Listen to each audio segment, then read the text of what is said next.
नमस्कार, मैं दीपक शर्मा और मेरे YouTube मंच पर आपका स्वागत है। दोस्तों, अगर कांग्रेस या फिर अपोजिशन पार्टीज अगर वो ये कह रही हैं कि बीजेपी चुनाव हार रही है 2024 में, तो इस बात के बहुत खास मतलब नहीं।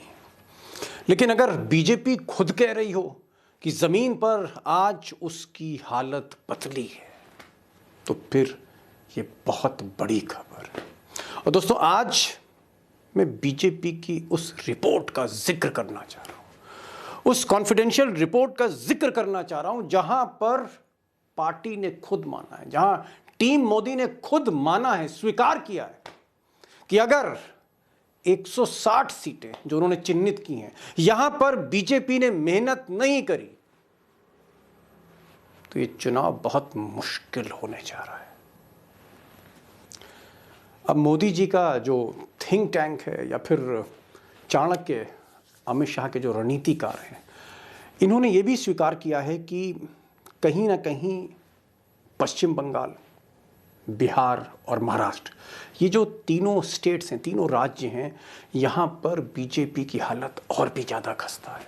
और खासकर बिहार और महाराष्ट्र, क्योंकि बिहार में नीतीश कुमार को बीजेपी ने खो दिया है और महाराष्ट्र में उद्धव ठाकरे को खो दिया है। इन राज्यों में बहुत ज़्यादा नुकसान हो रहा है। कुल मिलाकर बड़ा सवाल यह है कि आज मोदी और उनके नज़दीकी लोग अंदर ही अंदर ये बात मानते हैं कि इन 160 सीटों पर जिनको आइडेंटिफाई किया है पार्टी ने, अगर यहां पर पसीना नहीं बहाया गया तो सत्ता हाथ से निकल सकती है। तो बिग क्वेश्चन यही है कि क्या 2024 में मोदी जी विपक्ष में बैठने जा रहे हैं? हार सकते हैं।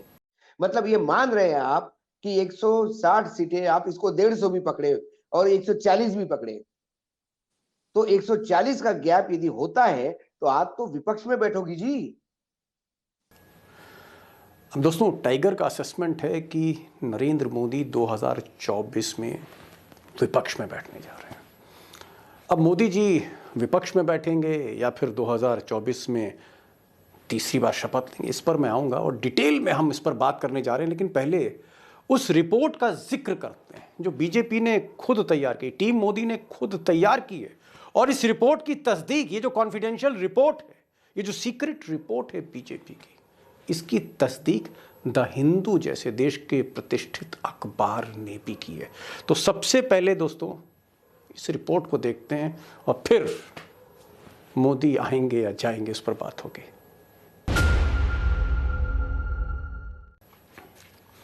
अब दोस्तों, अगर ये आप रिपोर्ट देखेंगे तो जून 2022 में जो बीजेपी का असेसमेंट था, इंटरनल असेसमेंट था, 144 सीट्स ऐसी थीं जहां पर बीजेपी को मेहनत करनी है। ये 144 सीटों पर अगर बीजेपी का परफॉर्मेंस अच्छा नहीं रहा तो 2024 में भैंस पानी में गई। लेकिन अब यहाँ पर जो अलार्मिंग बात है वो ये है कि दिसंबर आते आते, जब बीच में नीतीश कुमार भी निकल गए, उद्धव भी जा चुके थे, और महाराष्ट्र और बिहार जैसे एक तरह से आप कह सकते हैं कि बीजेपी के लिए एक बहुत बड़ा पहाड़ बन गया मुश्किलों का, तब ये जो सीटें थी 144 से 160 पर आ गई, 160 सीट्स हो गई। और अगर आप इसमें ब्रेकअप देखेंगे, मैं पूरा ब्रेकअप तो नहीं दे सकता, बहुत समय लग जाएगा। पश्चिम बंगाल में 24 सीटें हैं, महाराष्ट्र में 11 हैं, बिहार में 10 हैं, यूपी में 10 हैं और असम और भी कई राज्य हैं जहां पर उनको सीटों का नुकसान है। इन सीटों को उन्होंने वल्नरेबल सीट्स कहा है, यानी वो सीट आप यूँ समझिए जहां पिछली बार बीजेपी कम अंतर से जीती या हार गई या फिर आप कह सकते हैं नंबर 2 पर रही, यानी उन सीटों पर बीजेपी उनको रिटेन करने की कोशिश करना चाह रही, क्योंकि आला कमान का ये मानना है, पार्टी आला कमान का, मोदी और अमित शाह और उनकी टीम का ये मानना है कि जो 303 सीटें जीती हैं, एंटी इनकम्बेंसी की वजह से काफ़ी नुकसान होने जा रहा है पार्टी को। तो इसकी भरपाई इन 160 सीटों पे अगर पार्टी अच्छा कर देती है तो हो सकता है कि तीसरी बार मोदी जी फिर शपथ लें, वरना तो जो टाइगर बोलेंगे वही हमें मानना पड़ेगा। बेखौफ पत्रकार देश के अशोक वानखेड़े उर्फ टाइगर, इनको तो आप सुनेंगे, लेकिन एक बार मैं उस रिपोर्ट की फिर से बात कर रहा हूँ, 1 मिनट आपका लूँगा। जैसे बिहार को आप देखिए, क्योंकि बहुत डिटेल रिपोर्ट है ये, बिहार में जो मुश्किल सीटें बीजेपी के लिए हैं, और खासकर नीतीश जब से अलग हुए हैं और एक अलग केमिस्ट्री बनी है, तेजस्वी और नीतीश कुमार आए हैं, केमिस्ट्री भी बनी है और मैथमेटिक्स भी बनी है, तो बीजेपी को किस संकट का सामना करना पड़ा, किन सीटों पे जो मुश्किल हैं, जैसे नवादा है, वैशाली है, वाल्मीकि नगर है, किशनगंज है, कटिहार है, सुपौल है, मुंगेर है, झंझारपुर है, गया है और पूर्णिया। 10 सीटें ये हैं जो आप ग्राफिक्स में देख रहे हैं, जहां पर एड़ी चोटी का जोर लगाना होगा। और इसीलिए मोदी जी ने इस कमान को संभाल रखा है, खुद मॉनिटर कर रहे हैं, किसी पे यकीन नहीं है उनको, चाहे वो सुशील मोदी हों या बिहार के बीजेपी के अध्यक्ष हों या नड्डा हों, मोदी खुद लीडिंग फ्रॉम फ्रंट, जैसे उन्होंने गुजरात में वो लीड फ्रॉम फ्रंट कर रहे थे, वही हाल है। सारी सीटें वो खुद सुपरवाइज कर रहे हैं, खुद एनालिसिस उनकी आ रही है।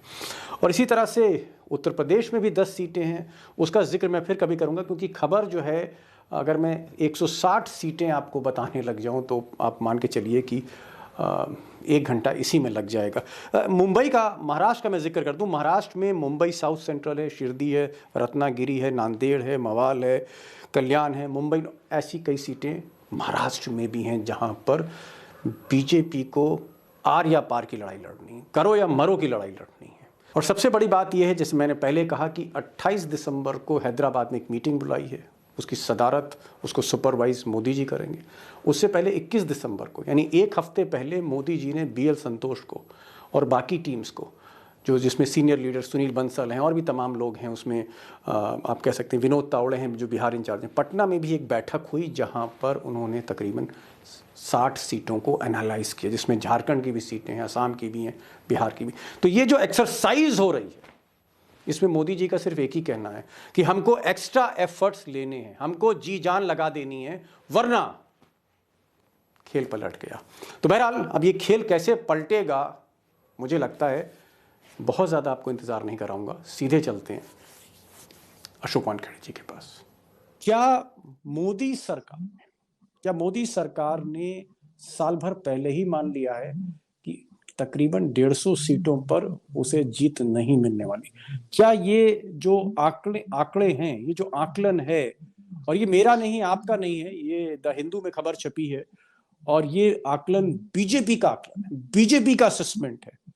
तो आपको क्या लगता है कि बीजेपी साल भर पहले अगर ये कह रही है कि 150 सीटों से वो कम जा रही है, या 150 सीटों पर उसे जीत मुश्किल से मिल सकती है, इसका सिनेरियो को हम किस तरह से इंटरप्रिटेशन उसका करें? ये बेसिक आंकड़ा 50 से शुरू हुआ था दीपक भाई जी, जून में ये आंकड़ा 144 144 था, 144 था। हाँ, जून में 144 था, और 144 का अब 160 हो गया। और मैं आपको दावे के साथ कह सकता हूं 2024 आते आते ये 175 भी क्रॉस कर लेगा, क्योंकि आने वाले चुनाव की परिणति क्या होती है, रिजल्ट्स क्या होते हैं, और लोग किस हिसाब से एक्सपोज होते हैं, ये तमाम बातें उनको। हाँ, तो यदि 175 ये आपकी कमजोर सीटें हैं जहां आप हार सकते हैं, मतलब ये मान रहे हैं आप कि 160 सीटें आप इसको 150 भी पकड़े और 140 भी पकड़े, तो 140 का गैप यदि होता है तो आप तो विपक्ष में बैठोगी जी। हम तब इनको सत्ता में मान रहे थे जब ये 250 पे, 120, 130, 230, 240 पे आते हैं, तो वो मैजिक फिगर 277 का क्रॉस करने के लिए आपको कुछ एनडीए के अन्य घटक दलों को जोड़ना होगा एनडीए में, और वो घटक दल दादागिरी करेंगे, ऐसा एक अपना एक पिक्चर हम कैनवास पे सोच रहे थे। लेकिन जब 144 से लेके 160 तक यदि ये फिगर जाता है, और मेरे हिसाब से 175 क्रॉस कर लेना चाहिए आराम से, तो इतने सीटों में से गैप यदि इनको लगता है कि 175 सीटें, 160 सीटें, आज यदि 60 का आंकड़ा पकड़े, 160 सीटों में से आप मेहनत करके 60 सीटें भी रिकवर कर लेते हैं, डैमेज कंट्रोल कर लेते 60 पे, तो 100 सीटों का तो गैप रहा जी। और यदि 100 सीटों का गैप रहा तो फिर आपको क्या 200 पे आ जाओगे या 199 पे आ जाओगे?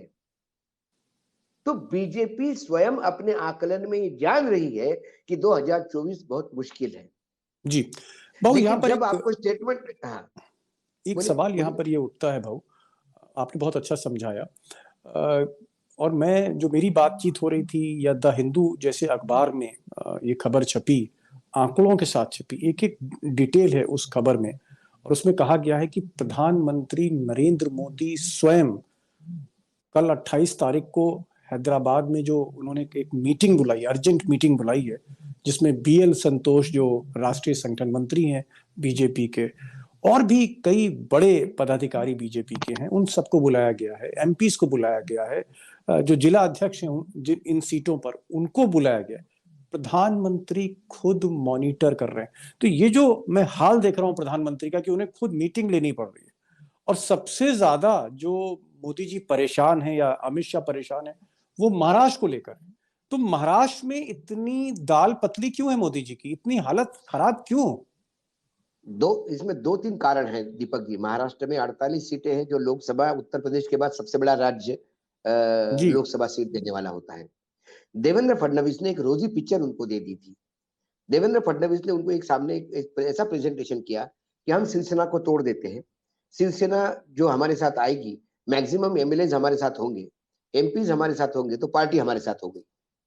और एमएलए एमपीज के साथ पार्टी हमारे साथ हो गई तो एक ही हिंदुत्व की पार्टी एक ही प्लैंक पे चुनाव लड़ेगी। और जब हम शिवसेना और बीजेपी एक होते हैं तो वाकई कांग्रेस और एनसीपी वहां कहीं नजर नहीं आती। ये हमने पहले भी देखा है। प्रश्न ये उठता है कि जो शिवसेना ये लेके गए, वो लेके तो गए लेकिन शिवसैनिकों को लेके नहीं जा पाए। नेता नेता चले गए, वर्कर वर्कर उद्धव के साथ रह गए, और चुनाव वर्कर जीतते हैं। तो ये जो 41 लोग गए हैं, इन 41 में से 5-6 चुनाव जीत जाएंगे तो बहुत बड़ी बात है। उसके बाद खुद बाहर के लोगों को एडजस्ट करते करते अपने लोगों को इतना नाराज कर गए देवेंद्र फडणवीस, कि आज देवेंद्र फडणवीस महाराष्ट्र की राजनीति में सबसे बड़े विलन माने जाते हैं।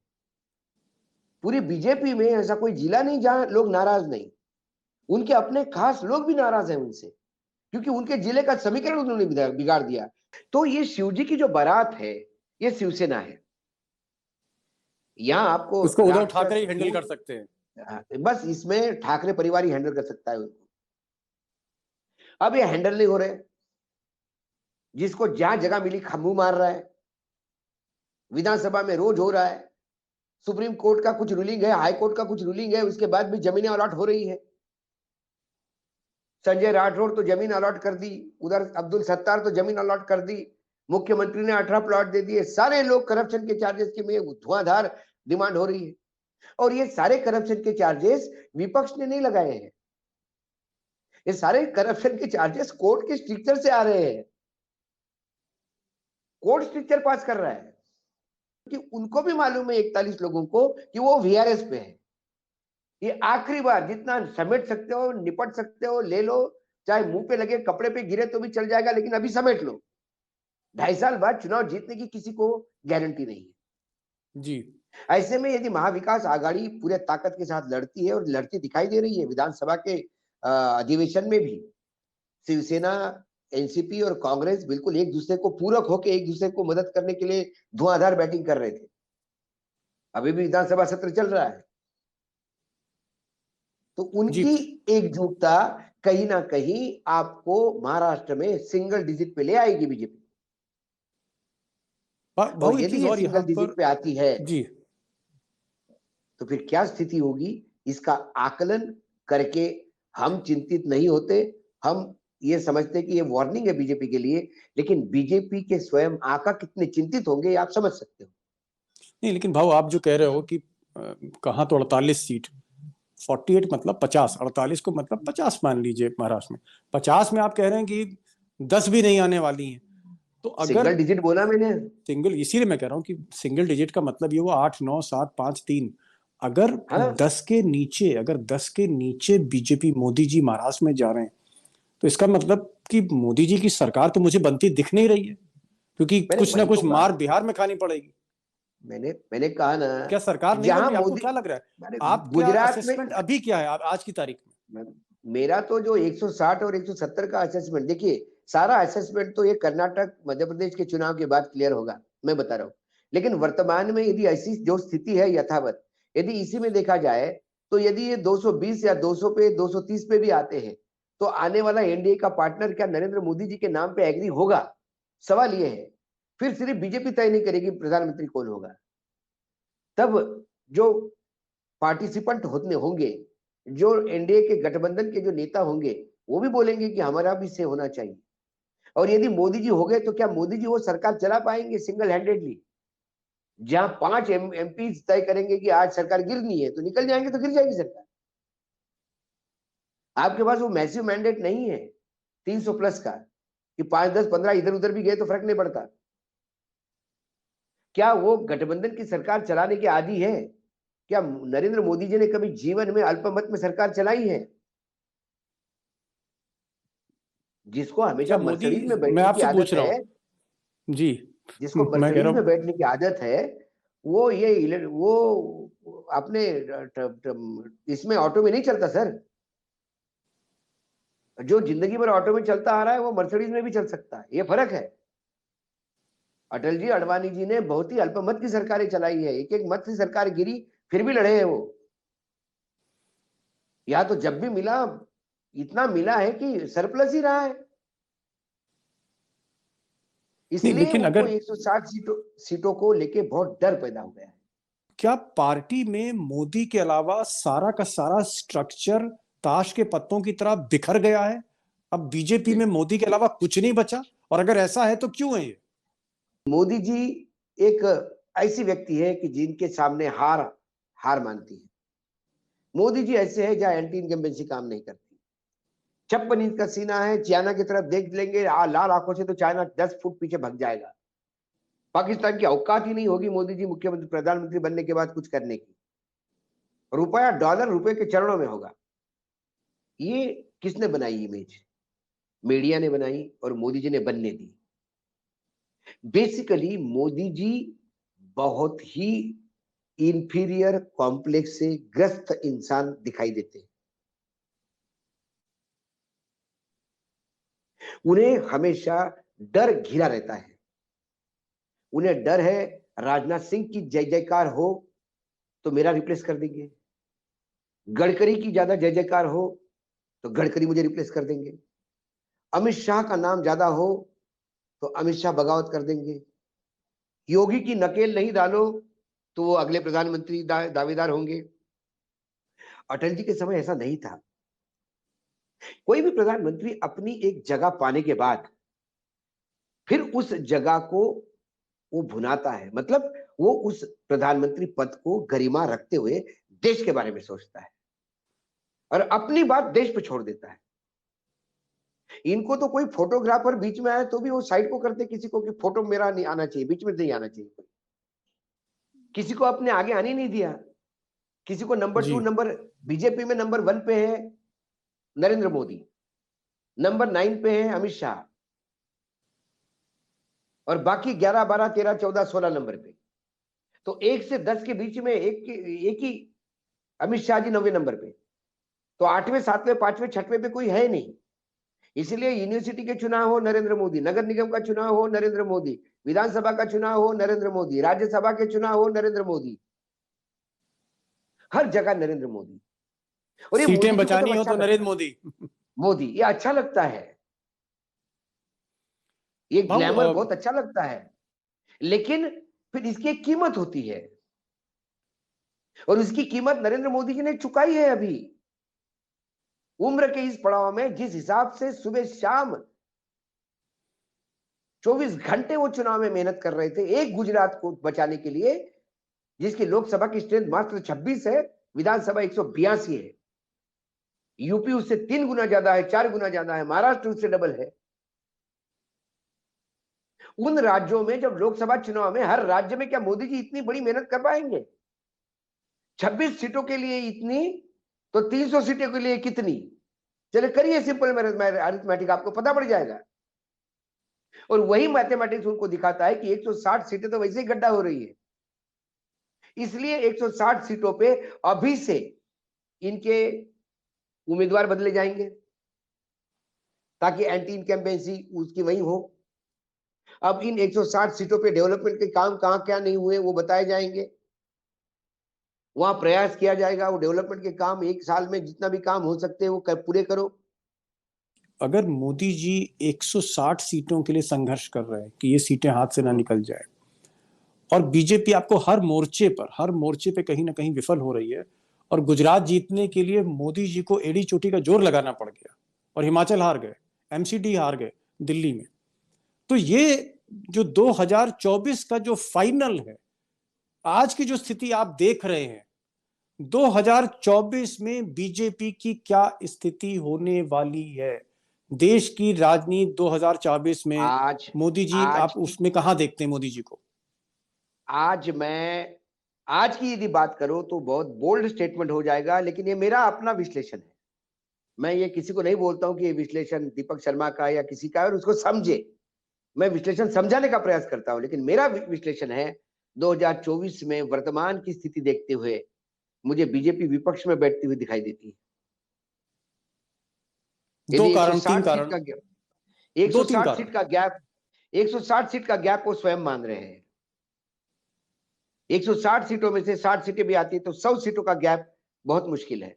एनडीए के नए पार्टनर बहुत मुश्किल है, ना ममता जाएगी ना बीजेडी जाएगा, और ये बीजेडी भी चला गया और उधर से तेलंगाना, सॉरी आंध्र प्रदेश के जगनमोहन रेड्डी भी रेड्डी। चले गए, जगनमोहन भी चले गए, तो भी 100 का आंकड़ा नहीं होता। बिहार, यूपी, महाराष्ट्र, यहाँ के गड्ढे कहां से भरेंगे? बंगाल, यहाँ का गड्ढा कहां से भरेंगे? दूसरी ओर राहुल गांधी की पदयात्रा जिस हिसाब से, चाहे आप अच्छा मानो या बुरा मानो, हम राहुल गांधी को सर्टिफिकेट नहीं दे रहे यहाँ पे, लेकिन उनकी पदयात्रा को समर्थन मिल रहा है, ये उतनी ही सच्चाई है। यदि उनको समर्थन मिल रहा है और ये सच्चाई है, तो फिर हम इसमें क्या कर सकते हैं? कुछ नहीं कर सकते। आपको अच्छा लगे नहीं लगे, लोग गलत कर रहे हैं सही कर रहे हैं, हम नहीं जानते इसको, लेकिन उनका जन समर्थन ये बीजेपी के कहीं ना कहीं खिलाफ जाता है, क्योंकि देश में 220 सीटें करीब करीब ऐसी है जहां बीजेपी और कांग्रेस आमने सामने, बीच में कोई नहीं है। और इन 220 सीटों पे यदि सीधा मुकाबला होता है और कांग्रेस अपना ग्राउंड गेन कर रही है, बीजेपी अपना ग्राउंड लूज कर रही है, ऐसे में मुझे नहीं लगता कि इतने दावे के साथ किसी ने कहना चाहिए कि 224 में हम 400 पार करेंगे। मुश्किल लगता है, क्योंकि आपने जो मुझे प्रश्न पूछा वो आज की स्थितियों के आकलन में, जी, आज की स्थितियों के आकलन में, जहां सरकार को 2023 के दिसंबर 31 तक फ्री अनाज सिस्टम कंटिन्यू रखना पड़ा। 81 करोड़ लोगों को आपको एक साल 2023 में भी फ्री का अनाज देना पड़ रहा है। इसका मतलब इस देश की आर्थिक स्थिति कितनी बुरी है। 81 करोड़ लोग, 140 करोड़ में से 2/3 लोग इस देश में 2 टाइम की रोटी की व्यवस्था नहीं कर पा रहे। यह हमारे देश की इकोनॉमी है। जब इकोनॉमी इतनी नीचे, इस स्थिति में मैंने एक इंडिकेटर आपको दिया, तो फिर रोजगार, बेरोजगार, ये जो है एमएसएमईज में जो अभी फिगर्स आए हैं, उसमें तो ये बताया है कि जितना लोन एमएसएमई को दिया वो सब एनपीए होने जा रहा है, हो रहा है धीरे धीरे। बैंक का हेयर कट 10 लाख करोड़ का अपने बैंक ने एनपीए घोषित किए, रिकवरी 13% है, हास्यास्पद है। जी, फेडरल बैंक जैसे जैसे रेट बढ़ाती है अपने अमेरिका में, अमेरिका का इन्वेस्टर जो अपने शेयर मार्केट को आसमान पे उठा के ले चलता था, वो यदि नहीं आया अमेरिका से, तो हमारा शेयर मार्केट की भी हालत उतनी ही बुरी होगी। कार की डिमांड है, लोगों को लगता है कार लाइन में लग के हम खरीद रहे हैं, मतलब बहुत डिमांड है। अरे सेमीकंडक्टर जो होते हैं वही नहीं है कार, तो कार का मैन्युफैक्चरिंग स्लो डाउन हो गया, माल की सप्लाई टाइट है इसलिए वेटिंग में है, ना कि एकदम डिमांड बढ़ी इसलिए वेटिंग में है। तो कुल जी। मिलाकर आज के आकलन में, यदि आज की स्थिति में चुनाव होते हैं, तो फिर भाजपा तो विपक्ष में बैठती दिखाई देती है। चलिए भाऊ, आपने आज लेकिन बहुत बोल्ड लेकिन स्टेटमेंट ये दिया। नरेंद्र मोदी जी, है और इनके पास अभी 1 साल का समय है। इस 12 महीने में वो पूरा प्रयास करेंगे। जैसा आपने कहा कि हैदराबाद में जो मीटिंग होने जा रही है, उसमें जिला अध्यक्षों को वो और पूरी ताकत झोंकी जाएगी उस 160 सीट में, और वहां मिनिमम डैमेज करने का प्रयास किया जाएगा। लेकिन करते क्या है ये देखना होगा। मात्र जी, वहां पे पन्ना प्रमुख भेजने से और पन्ना कमेटी भेजने से काम नहीं होगा। ये पन्ना प्रमुख और पन्ना कमेटियां हिमाचल में भी थे, दिल्ली में भी थे, सब फेल हो गए। ये छत्तीसगढ़ में भी थे सब पानी नहीं मांगा जी, उन्होंने। जी। भाऊ, आप आए और आज आपने एक बहुत बड़ा दावा किया कि मोदी जी हो सकता है विपक्ष में बैठें, और आज की जो स्थिति है उस पर आपने आकलन किया है। मुझे लगता है कि एक बहुत बोल्ड स्टेटमेंट है, बहुत ब्रेव स्टेटमेंट है, और हमें देखना पड़ेगा कि क्या वाकई राजनीति उस तरफ, उस दिशा की ओर बढ़ रही है। हालांकि ये बात भी सही है कि बेचैनी तो मोदी जी में दिखती है, और जिस तरह से हिमाचल का परिणाम और एमसीडी का परिणाम था, या बाकी उपचुनाव में बीजेपी हारी, वो वाकई कहीं ना कहीं आपकी बातों से उसकी मैं तुलना करूं, कंपेयर करूं, तो सच्चाई तो मुझे भी दिखती है। बहुत बहुत शुक्रिया, आप आए, रोशनी डाली, शुक्रिया आपका। धन्यवाद।